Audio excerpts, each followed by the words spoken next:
Hi, this is Les Levine, the self-proclaimed voice of truth and reason in Ohio sports. I like Freddie Kitchens. That doesn't mean I want him to stay on as coach of the Cleveland Browns. Supposedly, part of the reason he got the job is his closeness with Baker Mayfield. Let me give you a management tip right here. I once worked at a radio station where a sales guy, everybody's friend, was named general manager of the station. Unfortunately, it was a bad move. Some people had to get fired, and it was very uncomfortable. Similarly, Freddie is now the boss, and his relationship had to change with Mayfield. I don't know if it did or it didn't, but I'm guessing that's part of the Browns' problems. If Kitchens stays, he's got to know that he's the boss. He's no longer everybody's best friend.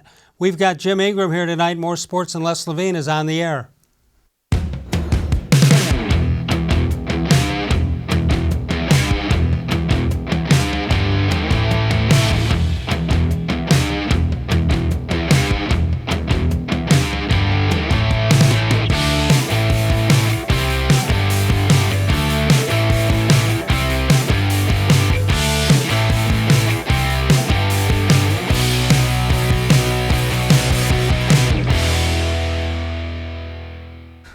From the worldwide headquarters of More Sports and Les Levine, it's a Monday night, it's a brand new week. Good evening, everyone. Welcome once again to More Sports and Les Levine into our 24th consecutive year. Wow, time just went by fast.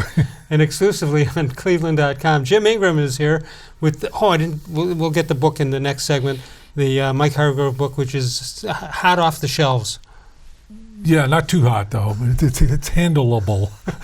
You mean you can buy it? Yes, you can buy it, yes. With red hot cash. Yeah, exactly. Yeah. So you've had a couple of signings? More than a couple, yeah. We've had probably 8 or 10, maybe. No kidding. Yeah.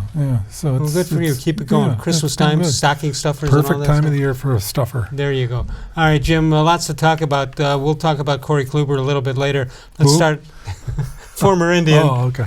Corey Kluber. But let's start with, you may want to have the same reaction. Let's talk about Freddie Kitchens. Yes. Yeah. This is one of the most amazing, even though, this is a horrible season, but what's happening with that team, I don't think anybody predicted this. No, and it's entertainment almost every week. In a morbid sort of way, it is. Yeah, I mean, it's like watching a train wreck or something. You can't take your eyes off it because you can't believe you're actually seeing this happen. A team with this much talent that can't get out of its own way and can't even beat one of the worst teams in the league. Well, hey, they lost to two guys with quarterbacks who were undrafted. Right? Yeah. You name it, they've done it this year. Maybe the Ravens will sign some guy off someone's practice squad and just throw him out there since those are the kind of quarterbacks. You want to rest Jackson. Yeah, they can beat the Browns. Yeah. Why don't we call the Ravens home? You may want to go easy on the Browns. Put in a kid quarterback, he can still win. Yeah, because the Browns have already beaten their number one guys. Right. So, yeah, that's provable evidence. That's one of the most unexplainable outcomes of this NFL season, don't you think? What the Browns did to not only Ravens? beat them, they blew them out almost, right. Basically, 40-25, whatever it was. All right, so now you've got a game that might have been important. It isn't anymore. Well, it is for Baltimore now. Well, I'll tell you what it's important for is this might have been the tipping point for Kitchens. Maybe, I don't know. When you say this, you're talking about the game in general, or you're talking about any specific incident? The game in general, but the fact that with the playoffs still kind of there before the game, to come out and not even be competitive against a team that everyone's just been kicking to the curb every week. And a couple of the things that needed to happen did happen. Yeah. Almost as if to highlight the fact that what the Browns did was unacceptable. Right. All right, so it's unacceptable. What does that mean? What's the next step? Well, you play the last two games, and they're almost certainly going to lose to Baltimore, and I can't imagine them losing to the Bengals, but I also couldn't imagine them losing to the Cardinals. All right, so that sounds like a 7 or 9 season to me. Yeah, which would be worse than their record last year, right? Of 7. What was it? 7, 8, and 1. Yeah. And they had half the talent they had on this team. This is not a good. Everything, in my opinion, everything that's happened this year, at least 90% of it, points directly to the head coach and his situation. And it's not his fault that he's never been a head coach before. But this is the kind of season sometimes you get maybe with a guy that's never done this before, because it almost looks that it almost looks like he's trying to keep everybody happy. So he's keeping nobody happy because the offense is just horrendous. All right, so what do you do? I mean, you be the owner, except you got to understand you've already written millions and millions of dollars for guys not to coach. Yeah. And that's not just the head coach. You know, you're talking about coordinators and other people who might have had 3-year deals. And Jimmy Haslam, I think, and Dee Haslam, for the most part, have stayed out of things publicly this time. Yeah, and that was something we interpreted as a good thing at the Right. start of this season, and the season itself is turning out to be not much different from all the ones that preceded it. If I was in charge now, I would make a coaching change just because you can't allow this to keep going. And the one thing they've never done, even before when Lerner owned the team and then when the Haslams, they've never hired an experienced NFL coach with a proven track record that Mancini. that has done this. Yeah, but he was only like maybe 2 years, maybe. Yeah. I mean, but a guy that when he walks into the room, the whole team knows. All right, now this is a guy that's done this. We respect him because. To me, the one thing that stands out most to me is the way they play their games and the way they carry themselves and all the things they've done this year. It looks like a team that doesn't respect their head coach. And never mind whether Freddie can coach or not. If the players don't respect you and won't play for you and allow you to lead them, you have no chance. And that's what it seems like it's become here. All right, let me talk in general terms here. When John Dorsey was named GM, last 4 games of the one season. Mm-hmm. We all assumed that he had in his hip pocket a list of 3 or 4 guys that he would take as head coach if he ever became the general manager of a team. Yeah. It doesn't look, in retrospect, it doesn't look like he had it. And conversely, when Freddie Kitchens, a 10-year or more veteran of the lower coaching ranks, you would think if he had designs on himself becoming a head coach, that he would have the PowerPoint presentation that was given before from what's his name, San Francisco coach. Help me out here. Oh, the one now? Yeah. Shanahan? Oh, Shanahan. Yeah. Kyle Shanahan, who was here, had the 42-point PowerPoint presentation. You would think Freddie would have it, but it's just like Freddie is like an old-time coach who paid his dues, and, when it's time, it's time. I would, if I had to guess, I would say that what happened with Dorsey is he, like the rest of us, and certainly I was the same way, we just fell in love with what Freddie did as a play caller in the second half of last season, and that just kind of, maybe Dorsey did have a list and he intended to go to it, but when he saw how that season finished out and how prolific the offense was, he couldn't tear himself away from Kitchens and what it looked like he had maybe a burgeoning really great coach. All right, but my point in Truth and Reason a couple of minutes ago was that you can't be the guy's best friend and then all of a sudden be his boss.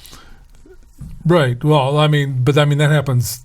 That happens, and the assistant coaches become head coaches sometimes with the same team they're with. Right. And assistant coaches are more friendly, I suppose, with the players than the head coach. So that can happen, but it just I think the worst thing that happened in retrospect now is how good the team played for Freddie when they made the switch, at least the offense, because this year it's the exact opposite with a lot more talent. And then they added star power on top of that. Yeah, and it's just the whole thing. I just don't see a lot of leadership from Kitchens. The players clearly don't want to play for him. I mean, that was pretty disgraceful yesterday, I have to say, the way they just kind of rolled over for and the Jarvis Landry thing was interesting. I thought that he was upset because the Browns, it was 4th and 2, down by 11 points, and Freddie went for the field goal, which is un-Freddie-like, by the way.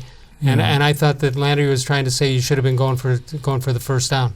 Well, we'll never know. I mean, I just assume when there's arguments like that in the NFL today and on any team, it's whoever the player is complaining that he's not getting a chance to do enough. All right, so tell me what's wrong. What's next on the agenda for the Cleveland Browns? 2 more games to play. Well, I mean, they'll finish the season and then I presume have meetings about whether they should bring him back or not. And you don't think it's decided already? I don't know. Well, maybe it is. It could be. I don't know. At this point, I think yesterday's game, if I was Dorsey, I would have seen enough after yesterday's game and everything that came before that to make my decision. I had also said a couple of weeks ago that Pittsburgh started it was a bigger deal than Freddie Kitchens made it The out to T-shirt, be. yeah, I absolutely agree. I mean, that to me, that was the one where he lost me, and maybe he lost the team, because that was a bad idea on like multiple levels, and to have your head coach do that, and to do it was bad enough, but then to not even realize how bad it looked and how uncoach-like that kind of behavior is. I mean, that's like all kinds of red flags. Imagine if a player had done that and it's locker room material all over the place. Yeah, and you know, the coach is supposed to put out those kind of fires, not create his own distractions like that. You mentioned the playoff picture, which Browns today we should have been talking about what the Browns fans needed to happen. Let's take a look. We're going to take a break. Where it says fire, that talks about do we fire Freddie Kitchen, and is there a fire sale for the Cleveland Indians? We'll talk about that and more. The Ohio Lottery wants you to know that over $3 million was paid out by the Ohio Lottery's scratch-offs every day. Give the gift of winning this month with the popular Ohio Lottery scratch-off like Holiday Cash, Holiday Lucky times 10, and Merry Millions, all from the Ohio Lottery. You can follow us on Facebook at facebook.com/more sports and less Levine, with new content posted each and every day. We'll have a question from our Facebook with responses. We'll show them to you a little bit later. And when we come back, Jim and I will talk about the Corey Kluber trade. Is there more to come? More sports and less Levine continues exclusively on cleveland.com. Presque Isle Downs and Casino now has sports betting.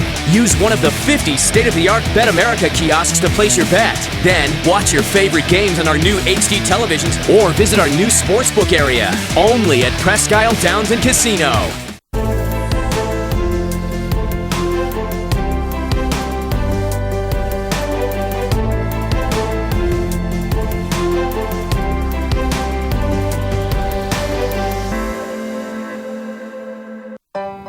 As a kid growing up, my dream was to go to college, play baseball, and get a degree.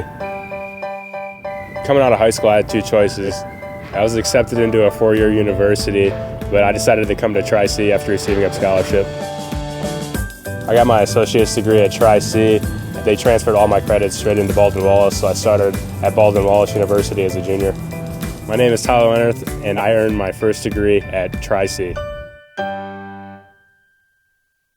The Ohio Lottery Partners in Education program recognizes role model students and teachers from across Ohio. Nominations can now be done completely online. To nominate a deserving teacher or student, go to ohiolottery.com. In the About section, find Partners in Education. There you will find links to the nomination forms. Students kindergarten through 12th grade can be academic all-stars. Teachers can be honored as a Teacher of the Month. The Ohio Lottery Partners in Education, where stars shine.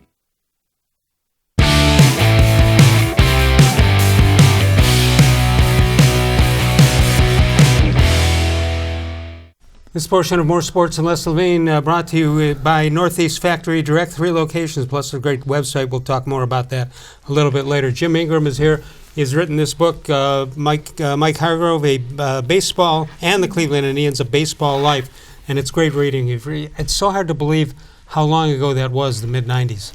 Yeah, it was quite an era, and it makes you look back on it sometimes when you really forget how great those teams were. I mean, just one right after another, year after year. I also forgot the Kenny Lofton steal of home plate from second base on the pass ball. Final score of that game was 4-0, right? Or 4-1. Yeah, 4-0. So I'm thinking, wait a minute, he stole home, and that was the great thing that won the game, and that didn't quite happen that way. Well, when he stole home, I think it was 2-0, and and it was the 8th inning, and that made it 4-0, which seemed to put it over the top because they were. I think there was a home run in there somewhere. Baerga hit a home run the next inning. Yeah, and it was just that play. I mean, you know, how many times have you ever seen that? I've never seen it. I've never seen it before, but when I recently had a chance to see it, Randy Johnson was totally asleep on the switch. He was, yeah. He had no idea. And the TV angle was perfect. It was looking right down the third base line. Johnson was there, but he had no idea that Lofton was coming. Yeah, he's supposed to come and cover home plate. At least he got to home plate, but he didn't do anything once he got there. There really was no play at all. I mean, he not only scored from second on a pass ball, it was without a tag or anything. That's one of those plays, if he's out, you say, wow, What a stupid thing that was. Yeah, that was one they really. Hargrove said that when he saw Lofton coming around third, he could feel the blood leaving the tips of his fingers. All right, let's talk about some people who have blood leaving the tips of the fingers when they heard about the Corey Kluber trade. I said, and who else? Meaning, who else did they get in a trade? Yeah. And is that all there is? And now I'm saying, all right, they've got $17 million this year, and next year are they going to find a way to find, I don't know, Yasiel Puig or somebody? Well, Chris Antonetti said yesterday that they are going to use that money to try to trade for or sign another guy that can help them this year. So we have to assume that that's it. I'm with you. DeShields does nothing for me, and this reliever I'd never heard of till yesterday. But they really like him, and he said they say he averages about 100 miles an hour on his fastball. So that's pretty good. Maybe he's a potential closer at some point. I think he's 20. What is he? 21. He's 21. Yeah. We have to assume that our view of Kluber's value and maybe the Indians was way over what teams are willing to give for him, because we have to assume that that's the best offer they got. I would say for why else would you do it? I would have thought they'd wait and see how he did in spring training, watch him closely, and it's a weird situation because. Last year he didn't pitch particularly well before he got hurt. Right. And then he got hurt and missed the bulk of the season. So no one's really seen him pitch competitively. Going into spring training this year, it'll be almost 12 months since someone's seen him pitch competitively. So is he going to be the old Kluber, or is he going to be the diminished Kluber because of his age and the injuries? Well, Texas didn't really put out, I'm just wondering how the Texas media and fans are thinking about this thing. They must all be thinking blindly that, we got a 2-time Cy Young Award, or maybe it'll be 3. Yeah, I'm sure that's what they think, because Kluber's got the big name, and that's an excitable thing for people that are getting him. But the other thing is maybe the Indians aren't so sure he's going to come back the way he was before the trade, and that led to this decision. I'm assuming is it still pending physicals, or is it done already? No, if they announced that it's done, the physicals are over. Yeah. So it's over. So it's not like they sold him a bill of goods. They must have. Texas must have. Once the physicals are completed, both teams have signed off on that. All right. So DeShields does nothing for me. In fact, we were thinking today that we all know Delino DeShields Sr. Now the junior is average at best. Maybe it was just Delino DeShields III that they traded for. To me, he's Leonis Martin. The Indians. It's exactly the what, Indians. It's exactly what came up in our conversation. It's like they're trying to corner the market on defensive outfielders, and they still don't have anybody out there who can, scare anybody offensively. So that still has to be an area of need for them that maybe they'll fill before the start of spring training. All right, and we should learn that the pitcher's name is pronounced Class A. Class A, yeah. How did you do in Class A? Class A, who played in Class A. I think he jumped from A or Double A to the big leagues with Texas in the last month of the season. So. Well, when you say 100 miles an hour, your eyes light up on that, and 91 on the breaking ball. Yeah, especially in this era of home runs and strikeouts and that kind of thing. So a guy like that, the analytics people would really like. There's got to be more on the table. What do you think they're talking about?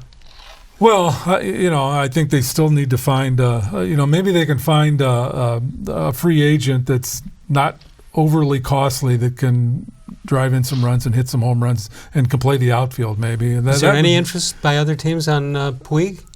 The Marlins, I think, are close to signing him. I saw something. Okay. I'm a little leery about him anyway. I'm not sure that I would bring him back. But we were told we would get the best that he's got. If that's the best he's got, we don't need him. Yeah, well, with Puig though, you get a whole semi-truck full of baggage that comes with him. So I'm not sure. And you get to see. You can put a clinic on how to play defense. Don't throw the ball where he does. I've never seen a guy who just throws the ball as far as he can on every play, regardless of the situation. Let's see, am I throwing this to second or third? Let me just fire away and see what happens. I'm not sure where this is going, but it's going to go a long way. It's the airmail special.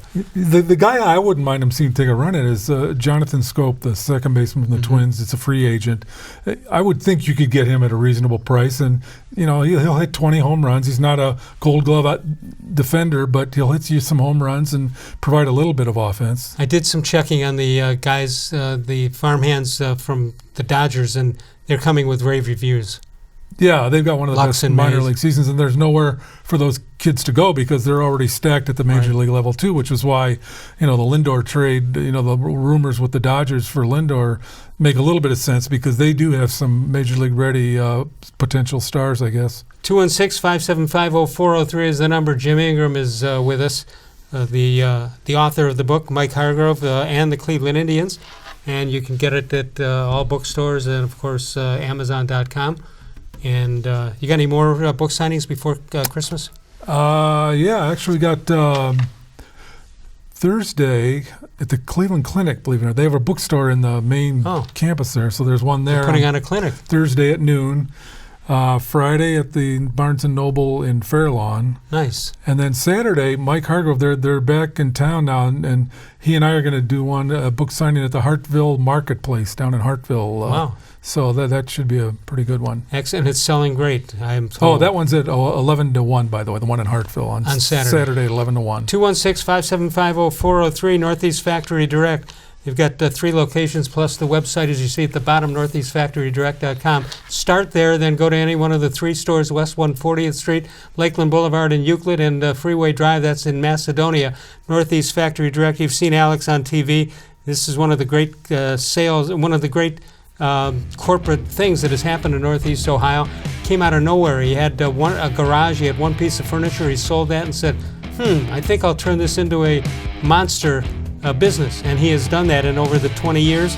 Northeast Factory Direct, they've got just 3 huge bare-bone warehouses filled with some of the same stuff you're going to find at a number of stores, except for one thing: you're going to pay half price or less for those items, and they can do it because he pays about 1/10 the rent costs that the big box stores pay for. Just check it out, northeastfactorydirect.com, and they will have exactly what you need. Northfield Park is your home for live and simulcast racing. Northfield Park, still plenty of action here as we head toward the end of the year.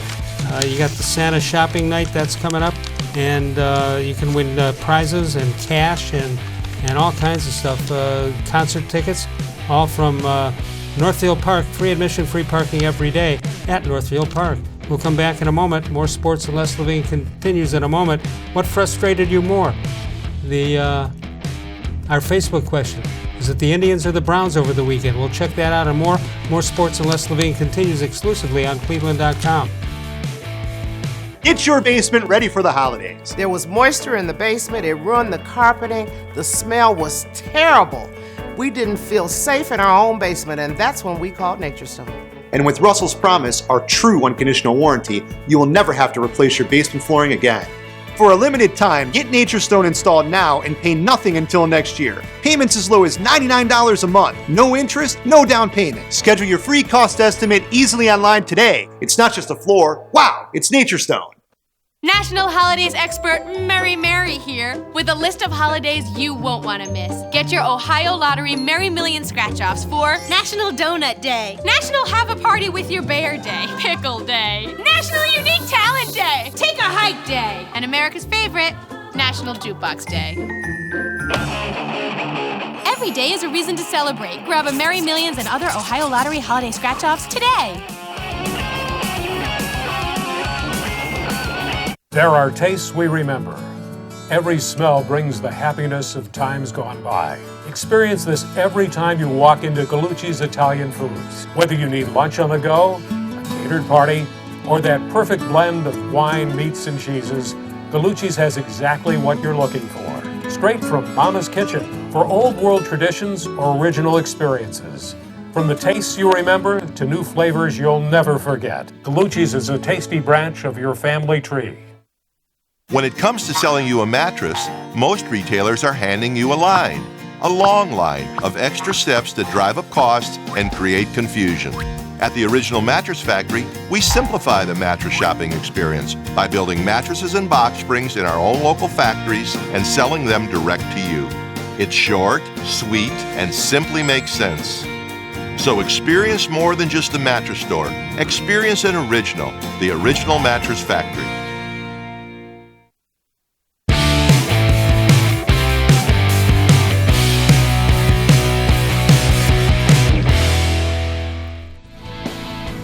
Time for a How Come Quickie. Jim, I think you're going to agree with me on this. How come TV weather people think we want a science class when all we want to know is if it's going to rain or snow tomorrow. Yeah, but that only takes like 10 seconds to answer that question. My point exactly. Yeah, Come on, do I wear a heavy coat or not? Yeah, let's cut right to the chase. 216-575-0403 is the number to call. This segment brought to you by Tri-C, where futures begin. All right, we asked the Facebook question, Jim, who frustrated you more, the Indians' responses or the Browns? Let's take a look. We'll start. Let's start with the Browns, if we can do that. Or let's start with the Indians. It's a much better idea. Chris Hart says, the Indians. I expected more for Kluber. The Browns are already a big disappointment. Danny Harrison says, at 63, it's becoming a pretty sure thing that I won't see a World Series championship in my lifetime. John Sherman destroyed it. He destroyed the myth that small market teams can't compete. He spent the money the last 6 seasons that kept us competitive. Now he's gone, and the Dolans will get no heat from the press or pundits, who will take their cash, and the Indians will take their rightfully place in the cellar. Do you think that John Sherman, the minority owner, you think he was that instrumental? I think he was to a degree. I mean, that coincided with them signing Encarnacion, the biggest contract ever. But I think they'll survive his exit. Kevin Quinby says the ownership of the Indians, they need to keep key players to succeed. Moving Kluber so the owners can buy some more blue chip stock to enrich themselves personally is absurd, and appears to be what's occurring. I don't know about that. Wayne Lyons, did not expect much from the Browns and were rewarded. Tribe is all they could get? I guess so. Time to hear the sob story that we're a small market team. Is that what we're going to hear? Well, I mean, it's not a story; it's a reality. Yeah. You know, I know the fans don't like to hear that, but it is. And you know, the one thing, if I would try to soothe the fan base, would be, you know, they've been operating like this virtually since the Dolans bought the team, or certainly for the last 10 years anyway, and they've been able to, for the most part, pull it off. I mean, they've been contenders almost every year, and like 4 of the 6 years that Francona's been here, they made the playoffs. So, you know, once you get to the playoffs, you just get hot. You can win it all. That hasn't happened, but they've done a really good job of making do with limited payroll. I hear the Browns' responses, some of them. Tim Gebhardt says, no doubt the Browns. I trust the Indians' front office. The Browns, not so much. Andy Mees, the Browns were more frustrating because it was a game on paper they should have won and got embarrassed. The Indians' front office and Tito have proven to field a consistently competitive within the budgets of a small market team. I have more faith in the Indians to make the right call than the Browns. Dennis Davis, the Browns were unprepared from week 1. They seemed to be unable to block or tackle. I thought the team would finish 9-7. This group seems to be more like a 4-win team. John Switz says it's an old cliche, there's no I in team, and the present Browns team is a billboard emphasizing that saying. We've seen players wearing $250,000 watches while playing, shoes that say, look at me, dust-ups during the game between coaches and players over I'm not getting the ball enough, and a quarterback who has his own bad guys list. Not one of these actions addressed is team building. Agree with that last one? Yeah, pretty much. I tell you, to me, one of the most alarming things that's getting overshadowed by the whole kitchen situation is Baker Mayfield's major regression this year. And that's a big reason why this is happening. And I don't know why that should happen, because he's got 2, Pro Bowl caliber receivers and a play caller that he had last year that they did wonderful things together. Yeah, but he should be able to relax a little bit by handing the ball off and let Chubb run with it. Oh, yeah, there's no question the play calling's been awful from start to finish. But, I mean, Mayfield just doesn't look like anything close to the way he was last year. I mean, as far as his accuracy, and he's overthrowing people, he's leaving the pocket early, and sometimes not, understandably so, he should leave the pocket. But he's just, it starts with all teams at the quarterback position, and he's pretty much last in most of the important stats. Reconcile this thing. I don't think most fans, present company included, understand line play. So how can you be so great that you have the leading rusher in the league on a team that doesn't have good blocking for passing? Yeah, well, apparently run blocking and pass blocking, you can be good at one and horrendous at the other. Like a baseball player being good defensively and lousy offensively? Yeah, that's probably fair. And it looks to me like that's the case here, because you're right. They're potentially going to have an NFL rushing champion, but the pass protection is horrendous, and a big reason why the passing game has suffered. 216-575-0403. Jim Ingraham is here. You can explore your future and your interests and find a program from Tri-C where futures begin, and it puts you on the path to a bright future. Tri-C offers more than 1,000 courses in over 140 career and technical programs. Check them out at tri-c.edu for more information. We'll come back in a moment. We'll continue our discussion. We'll do that when we get back. More Sports and Les Levine continues exclusively on cleveland.com. As a kid growing up, my dream was to go to college, play baseball, and get a degree. Coming out of high school, I had two choices. I was accepted into a four-year university, but I decided to come to Tri-C after receiving a scholarship. I got my associate's degree at Tri-C. They transferred all my credits straight into Baldwin-Wallace, so I started at Baldwin-Wallace University as a junior. My name is Tyler Leonard, and I earned my first degree at Tri-C. The Ohio Lottery Partners in Education program recognizes role model students and teachers from across Ohio. Nominations can now be done completely online. To nominate a deserving teacher or student, go to ohiolottery.com. In the About section, find Partners in Education. There you will find links to the nomination forms. Students kindergarten through 12th grade can be academic all-stars. Teachers can be honored as a Teacher of the Month. The Ohio Lottery Partners in Education, where stars shine. It takes attention to detail. With your local Bryant dealer, you're getting more than just a technician. You're getting someone who pays attention to your needs and the little things that make a big difference. It takes a dealer you can rely on. And to keep your family warm this winter, here, let me show you how this works. It takes Bryant. Bryant. Whatever it takes.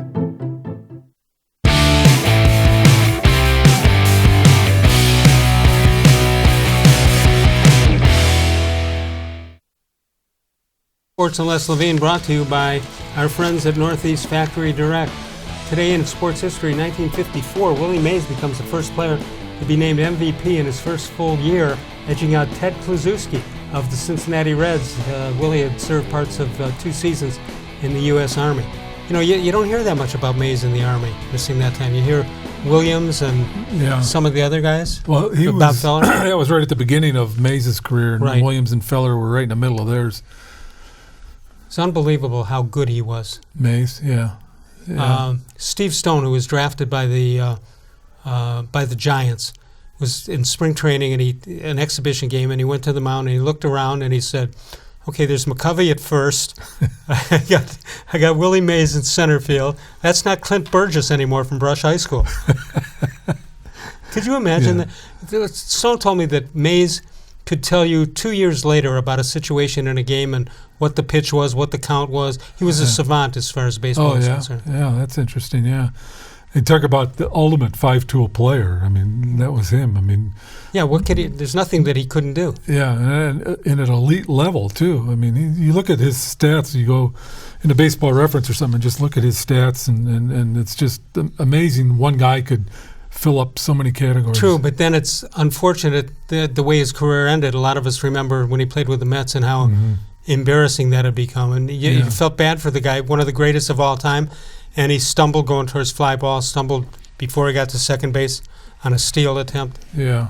There should be like a clearinghouse for aging athletes where when they get near Let's the talk end, about this. someone just calls them over and says, maybe it's time for you to just move on. Just go into the Hall. If you quit now, you'll get to the Hall of Fame quicker than you would if you hang around. Yeah, because you don't want everyone's last memory of you to be like it was with Willie Mays. Can you think of anybody like that in baseball, for example, that right in front of your very eyes didn't have it anymore?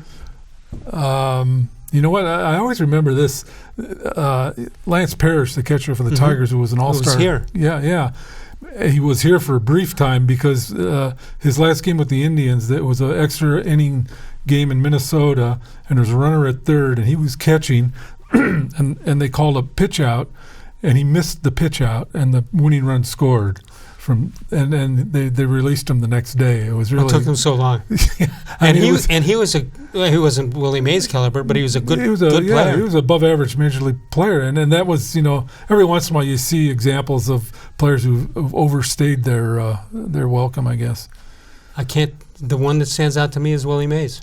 Yeah, that's the most spectacular one, I suppose, because and it happened in the World Series. Yeah, it doesn't seem to happen as much in football because you could get yourself hurt if you're not, True. If you're over the hill in football, you would think it would stand out with a bad quarterback, but I can't think of any examples where they've disappeared in front of our very eyes. I remember when Johnny Unitas ended up Johnny with the Chargers or San somebody. Diego, yeah. And it was kind of sketchy there, but yeah. And the NBA, I'll give you another one. NBA a lot. Yeah. But Joe Namath was that way in football. Yeah. Joe Namath, if anybody, when you think of Joe Namath, you think of the win over the Colts in 1969. But if you go further, look up some of the video on him. When he was at Alabama, he was fast and phenomenal. The other thing is he probably made the Hall of Fame for two reasons, that one game beating the Colts and his career in New York. You look at his stats, though, I think he's 30 games under 500. Yeah. Well, the other thing about him was he was hurt of almost not his whole career, but a good chunk of his career. He was playing on bad knees and wasn't very mobile and everything, but he had the great arm, and he was a colorful guy, of course, and it's almost like his image lifted his accomplishments on the field. If there was any player that fit into the city that he was drafted by or traded by, that would be the example. Broadway Joe. Broadway Joe from St. Louis. I think he had that nickname before he even got to Broadway. Well, St. Louis drafted him in the NFL, and of course the Jets were in the AFL. Yeah. You remember some of the stories, like Billy Cannon comes to mind, that at the end of the Orange, I think it was the Orange Bowl, as he's walking off the field, the Houston Texans, not Texans, Oilers. The Oilers. They got people underneath the goalpost ready to sign them, and they were kidnapping guys. There were a couple years there when that's how they did it, because they were really it was a big war for players, and I remember then they finally had the common draft, and that ended it all. Some of the American football, the AFL games in the '60s were as entertaining as any games ever. Yeah, they really were. Yeah, they had some. Really Darryl great LaMonica. Players there, Lance Allworth, and a lot of big name guys. George Blanda played till he was like 50 in there. I used to watch those a lot. Paul Chrisman and Al DiRegata. No, Al DiRegata was with Kurt Gowdy. Yeah. I think Gowdy was the main guy, wasn't he? The TV guy for them. Yeah, they had some, I believe he did the Heidi game. Yeah. So you and I are talking a language a lot of people have no idea what we're talking about. Yeah. There's a whole era of sports there that is almost forgotten, but not on our watch. No, 216-575-0403 is the number to call. Jim Ingraham with us. Bud Shaw tomorrow night. Dennis Maniloff on Wednesday. Paul Hoynes back from the winter meetings. He will be here on Thursday. You've got sofas at around $399 and solid wood bunk sets from $299. That's the story at Northeast Factory Direct. You've got an extensive selection of high-quality semi-custom kitchen cabinets also. No gimmicks, no deceiving blowout sales. Just 3 bare-bone huge warehouses filled with some of the same stuff you'll get at the number of stores, but you're going to pay half price or less. NortheastFactoryDirect.com, or the 3 locations, east, west, and south. South, of course, is in Macedonia. We'll come back in a moment. Sokolowski's University Inn. They have been named the number 2 in the nation as far as cafeteria-style restaurants are concerned. That's pretty good. Also, winners of the James Beard Foundation Award. Only 5 in the country get it each and every year. Mike and Bernie Sokolowski, proud winners of those awards and more. The best reward is when you come in and eat, you're going to come back. I guarantee you that. I've been talking about them every day for 26 years. Somebody saw me there last week and they said, I finally got a chance to get to this place. Jim, I said, that's on you. I've been talking about them 26 years. If it took you that long, that's not my problem. It's not Bernie or Mike's problem. That's right, yeah. You can only tell them so many times. Actually, yeah, maybe 26 more years. We'll take a break. We'll come back in a moment. We'll talk some college football. I will divulge my vote in the Heisman. Not too much of a secret. We'll be back in a moment with Jim Ingraham. More sports and less. Levine continues exclusively on cleveland.com. Get your garage ready for the holidays. We had some cracks in the floor. We needed to enhance the beauty of it. That's when we called Nature Stone. Nature Stone corrects uneven concrete, so you don't have to worry about tripping or slipping. And with Russell's Promise, our true unconditional warranty, you will never have to replace your garage floor again. For a limited time, get Nature Stone installed now and pay nothing until next year. Payments as low as $99 a month. No interest, no down payment. Schedule your free cost estimate easily online today. It's not just a floor. Wow, it's Nature Stone. When it comes to selling you a mattress, most retailers are handing you a line. A long line of extra steps that drive up costs and create confusion. At the Original Mattress Factory, we simplify the mattress shopping experience by building mattresses and box springs in our own local factories and selling them direct to you. It's short, sweet, and simply makes sense. So experience more than just a mattress store. Experience an original, the Original Mattress Factory.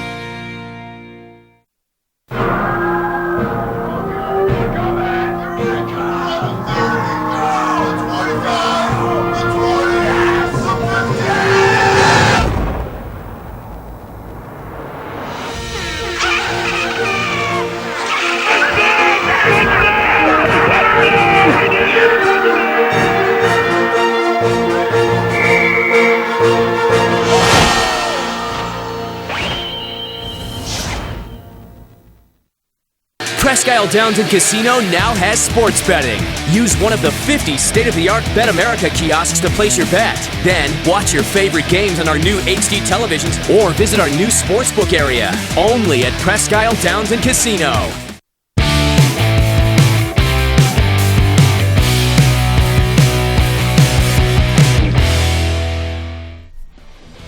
This date in Les Levine history, Jim, 1962, Les breaks his nose in basketball practice at Brush High, running into teammate John Smith, yeah, that's his name, later known as the father of Hall of Famer Katie Smith.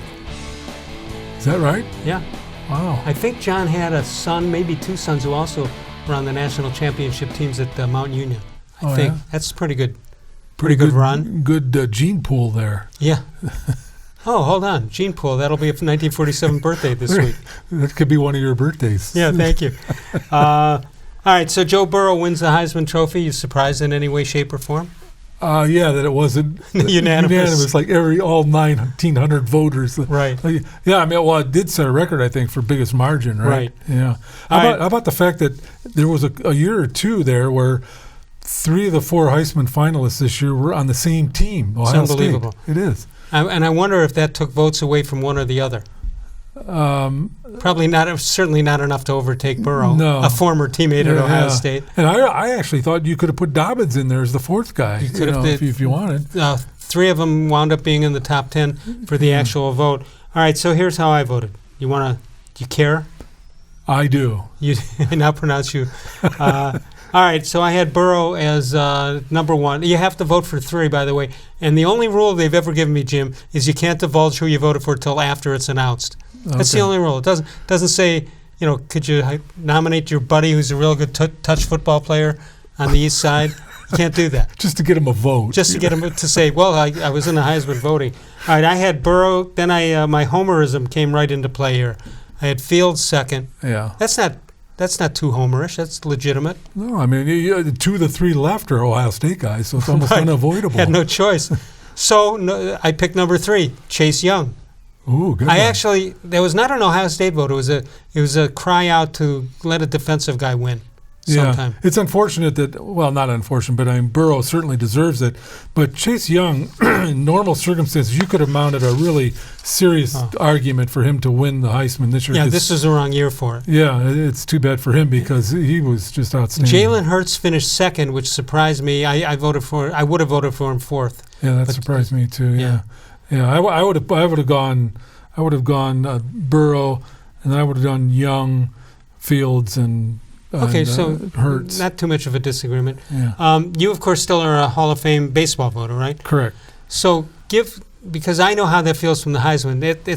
Yes, it's fun, it's cool to say and cool to know, but I take it very seriously. You're talking about somebody's life here, and also history. If you're a sports history buff, it's pretty cool to be part of it. How do you feel about it? Absolutely. I mean, I spend the better part of one full day when it comes to sit down and do my ballot because I really do take it serious because you're right. This affects people's lives and careers and everything. And there's a lot of tough calls in there and there's some that aren't so tough. But the one thing that is unfortunate now that's happened in the last 6 or 8 years is it's almost open season on Hall of Fame voters now. It's like as soon as your vote gets, they actually put it out. The Hall of Fame puts they say, do you want your vote to be revealed after the results are? And I always say yes, but then there's people that'll go on there and see who voted for who and hold it against them. And it's almost gotten to the point where the vote itself takes a back seat to the attacks on the voters, because how could you not vote for this guy? How could you vote for that guy? It's also interesting that you vote for guys who you never saw play, if you're going way back. And in the 40s and the 50s, let's say, Hopalong Cassidy, I never saw the guy play, yet I certainly have an image of what he is.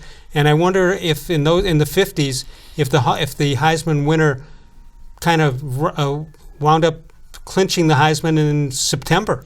Yeah, because there were much fewer games on TV back then. So if the candidate wasn't in your region where you maybe could go see one of his games, you're having to go by newspaper reports and that kind of thing and stats. So, but yeah, the baseball thing is and then the added steroid issue is another whole thing. So it's a lot more complicated than it used to be, where you just got the ballot and everyone. You didn't have to separate guys and that kind of thing. Okay, we're going to see football, important college games coming up, Ohio State and Clemson, and, of course, the other one, the big matchup with LSU and Oklahoma. Yeah. Your thoughts? I think Ohio State, I would pick them. I think they can win it all. And I know Burrow's had a tremendous season. They've got a high-powered offense, but I think Ohio State's defense is – I think they can. Their defense is much better than LSU's defense, and I think the combined offense and defense, they're a better team than LSU. Clemson's not going to be easy to get by because they're the defending champs and they got the terrific quarterback themselves. But yeah, he had a great year, but he sort of disappeared nationally. Yeah, it was almost like he won. I mean, imagine when you win the national championship as a freshman quarterback. How could you keep perspective after that? Well, you assume you're going to win it 4 times, though. Yeah, and then everyone's saying, well, if he came out now, he'd be the number 1 pick in the draft. After his freshman year. So that's going to be a very tough game. But I can't remember Ohio State team that's impressed me more than this one, because there's just like NFL players all over the field when they're out there. They've always been good on one side of the ball, but this is the first time I recall being tremendous on both sides of the ball at the same time. Yeah, I mean, they could win it with their defense or their offense, and I think that Wisconsin game was good for them, and that it kind of got their attention. You've got to keep playing because there are some good teams out there, but I really think they have a very good chance to win it all. Okay, Ohio State is an underdog, believe it or not, by 2 points to Clemson. Yeah. I'm kind of surprised at that. Yeah, Clemson's kind of the wild card. I mean, they won it all last year, but their schedule this year, I guess, the ACC doesn't have a lot of good teams, so they haven't played the competition that some of the other teams have played. So we're going to find out. I mean, they're a high-powered offense for sure, so the Ohio State defense will get tested. All right, if you'd like to get in and talk about that or anything else on your mind, we've got a couple of minutes left and the line's open if you'd like to get in at 216-575-0403. We'll come back in a moment. Northfield Park, your home for live and simulcast racing. You got a 3-day tournament coming up December 26th through the 28th. Select one horse in each race, 3 through 12. That horse finishes in the top 3. If you win, you stay in. If you lose, you're out. Last person standing wins $500. Cold hard cash from Northfield Park, where it's free admission, free parking every day. Open at noon for live and simulcast racing. We'll come back in a moment. More sports and Les Levine continues exclusively on cleveland.com. Get your garage ready for the holidays. We had some cracks in the floor. We needed to enhance the beauty of it. That's when we called Nature Stone. Nature Stone corrects uneven concrete, so you don't have to worry about tripping or slipping. And with Russell's Promise, our true unconditional warranty, you will never have to replace your garage floor again. For a limited time, get Nature Stone installed now and pay nothing until next year. Payments as low as $99 a month. No interest, no down payment. Schedule your free cost estimate easily online today. It's not just a floor. Wow, it's Nature Stone. When it comes to selling you a mattress, most retailers are handing you a long line of extra steps that drive up costs and create confusion. At the Original Mattress Factory, we simplify the mattress shopping experience by building mattresses and box springs in our own local factories and selling them direct to you. It's short, sweet, and simply makes sense. So experience more than just the mattress store. Experience an original, the Original Mattress Factory.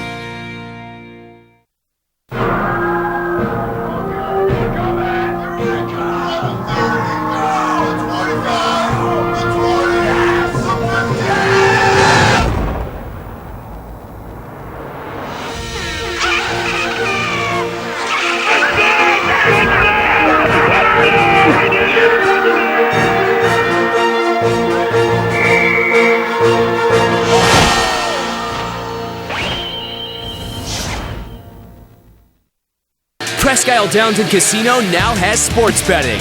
Use one of the 50 state-of-the-art Bet America kiosks to place your bet. Then, watch your favorite games on our new HD televisions or visit our new sportsbook area. Only at Presque Isle Downs and Casino.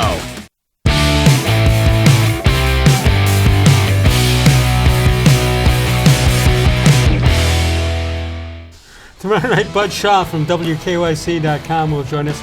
And we'll have the D-Man Dennis Maniloff on Wednesday, Paul Hoynes on Thursday. And you see us live from 6 until 7 p.m. Eastern Time. And you can archive it all day long for more sports and less Levine. All right, Jim, you ready to grade some? We got some grading that we'll do. You can follow us on Facebook, facebook.com/more sports and less Levine. Also, the voicemail of Truth and Reason.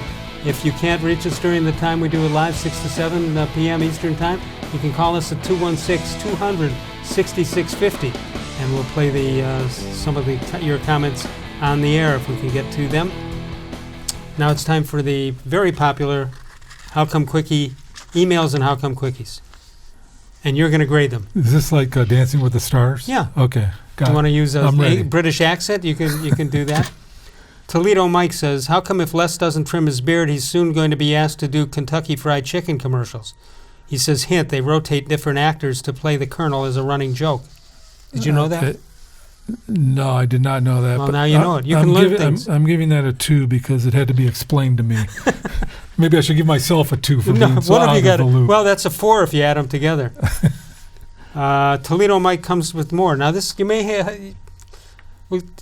I'm guessing you and I have no idea what this means. Ready? Well, that wouldn't be hard for me. Okay.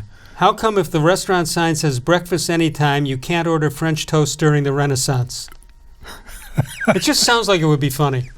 The Renaissance, right? I like that. Okay. I'm going 9. You got it, I got it. A 9? Yeah. Excellent. You might have wanted to save a 9 for this one from John Patrick. He's been in a slump lately, by the way, but he's made a comeback with this one. How come I want to go on a diet, but I have too much on my plate right now? Not bad. That's not bad at all. 7.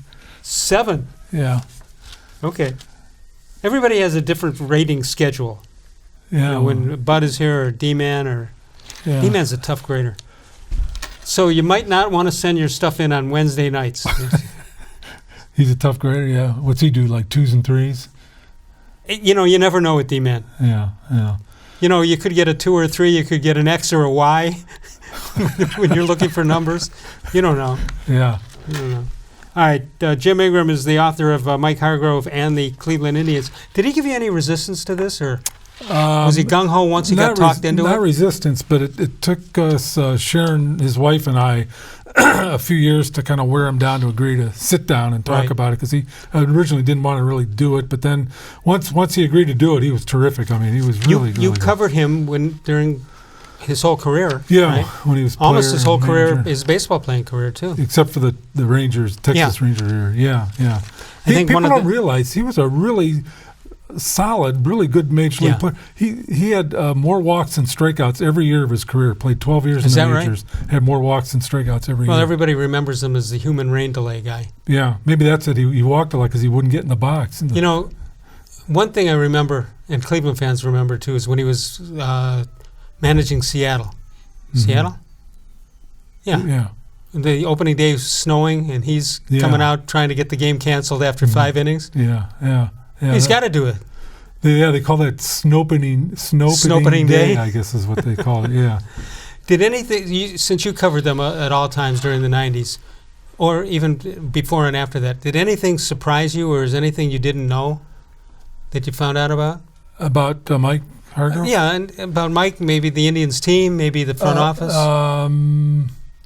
Well, there is a story in there how he almost became the manager of the Yankees. George Steinbrenner called him after a game one time, and it was at the end of his last year in Baltimore. And he knew the Orioles weren't going to re-sign him to an extension, and Steinbrenner called him after one of the last series the Orioles played was in Yankee Stadium. And after the game, Steinbrenner called him and asked him, said, I hear you're probably not going to stay with Baltimore, right? And Hargrove said, yeah, that's what I'm hearing too. He goes, and then Steinbrenner says, well, don't be too quick to sign with anybody. And Hargrove wasn't sure what he was saying and what he meant by that. And then Steinbrenner said, do you understand what I'm saying? Just don't sign with anybody real fast. What it was Steinbrenner was negotiating with Joe Torre. His contract was up too, and if those things broke down, Steinbrenner was going to hire Hargrove to be the Yankees manager. So it turned out that of course they did re-sign Torre. I wonder how he would have fared as manager of the Yankees. He told me that part of him was thinking it was really enticing because he goes, a kid from a little town in Texas is going to be the manager of the Yankees. But then he said, but I'm not sure I really want to follow Joe Torre as the manager of the Yankees. So it probably worked out. Yeah, you do, as long as Steinbrenner's there and he's spending money. Yeah, you have a better chance. Yeah. Of course, that was back when the Indians spent money, too, because they were getting sellouts every year. Or no, that was when he was with Baltimore. I also thought it was interesting from the book that, and before we go, I want you to give your your book signing location and date. I found interesting that he, of course, is I call him a central figure in Beer Night because he was about to kill somebody, right? Yeah, he was the guy that ran out to Jeff Burroughs, right? Who a fan attacked and took his hat and glove, and Hargrove decked the guy, and that kind of, it was already a mini riot, but it became a full-scale one after that. Right, and Billy Martin came out with bats, swinging bats, knowing that they would bring more people out and eventually get the forfeit. Well, but I believe it was 5-0 at the time, wasn't it? Well, no, it was actually 5-4. The Indians had the bases loaded and no outs in the bottom of the ninth. They were about on the verge of winning the game when the thing broke down. But Billy Martin had a rule on the Rangers: if there was ever a fight, if all the players didn't run out onto the field, he was going to send them to the minor leagues or fine them or something. So they were all there. They all got out there immediately. Yeah. But the interesting part is, Hargrove gets traded from the Rangers to the Indians. Mm-hmm. He's never been to Cleveland. That was the first time he was in Cleveland. The Beer Night was literally the first day he'd been in Cleveland in his life. I can imagine knowing Sharon as we do, when he calls her up or comes home and says, "Honey, we've been traded where? Cleveland." Oh no! She said she sat on the floor and cried.